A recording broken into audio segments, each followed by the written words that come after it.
آج میں ویڈیو دیکھ رہا تھا کہ پاکستانی وزیر اعظم کے مشیر رانا ثناء اللہ نے آج ایک انٹرویو دیا ہے ARY کے اوپر، اور اس میں انہوں نے کہا کہ ڈاکٹر عبدالقدیر خان کو ہم ہیرو نہیں کہہ سکتے۔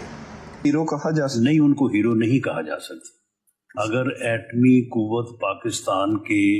ایٹمی قوت بننے کا اگر کسی کو ہیرو قرار دیا جانا ہے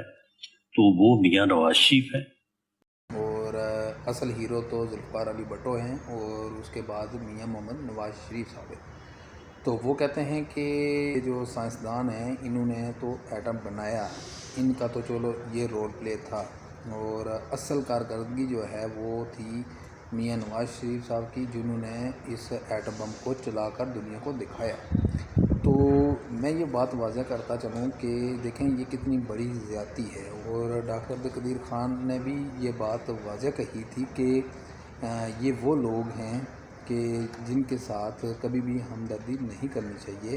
اور ان کے ساتھ نیکی بھی نہیں کرنی چاہیے، کیونکہ یہ لوگ اس قابل ہی نہیں ہیں۔ اور یقیناً میں سمجھتا ہوں کہ ان کی روح کو آپ نے کیا ثواب پہنچایا کہ جس بندے نے سب کچھ چھوڑ بار کر وہ اس ملک کے اندر آیا، اس ملک کی بقا کے لیے اس نے ایٹم بنایا، اس ملک کے دفاع کے لیے اس نے دفاعی نظام کو مضبوط کیا، جو آج آپ چیخ چیخ کے یہ کہتے ہو کہ کوئی بھی ملک جو ہے ہماری طرف دیکھ نہیں سکتا، تو نظریں ملا نہیں سکتا، اس لیے کہ ہمارے پاس ایٹم بم ہے، ہم ایٹم بم چھوڑیں گے تو یہ کر دیں گے وہ کر دیں گے۔ تو پہلے یہ دیکھو کہ وہ ایٹم بم کس نے بنایا۔ تو میں سمجھتا ہوں کہ رانا ثناء اللہ خان نے یہ جو آپ نے الفاظ کہے ہیں یہ غلط ہیں، ان کی جو مذمت کرتا ہوں میں، کیونکہ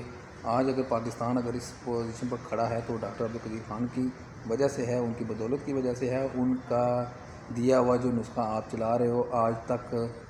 دنیا جو ہے ان کے اوپر نظریں جما کر بیٹھی ہوئی تھی۔ اگر یہی ڈاکٹر عبدالقدیر خان کسی اور ملک کے پاس ہوتا تو آج یقین جانے کہ وہ لوگ ان کی پوجا کر رہے ہوتے اور ان کے مجسمے بنا کر ساری زندگی کے لیے وہ چوکوں میں لگا دیتے، اور آنے والی نسلوں کو یہ بتا دیتے کہ یہ وہ مرد ہے جس نے ہمارے ملک کا نام روشن کیا، ہمارے ملک کے دفاع کو مضبوط کیا ہے۔ تو میں سمجھتا ہوں کہ یہ ان کے الفاظ بہت غلط ہیں، اور اس کے اوپر جتنی مذمت کی جائے اتنی کم ہے، اور ان کو اپنے الفاظ کے اوپر نظر ثانی کرنی چاہیے، کیونکہ نواز شریف کا اتنا رول نہیں ہے، بنا کر رکھا تھا، اس لیے رکھا تھا کہ جب وقت آئے گا تو اس کو چھوڑا جائے گا۔ اور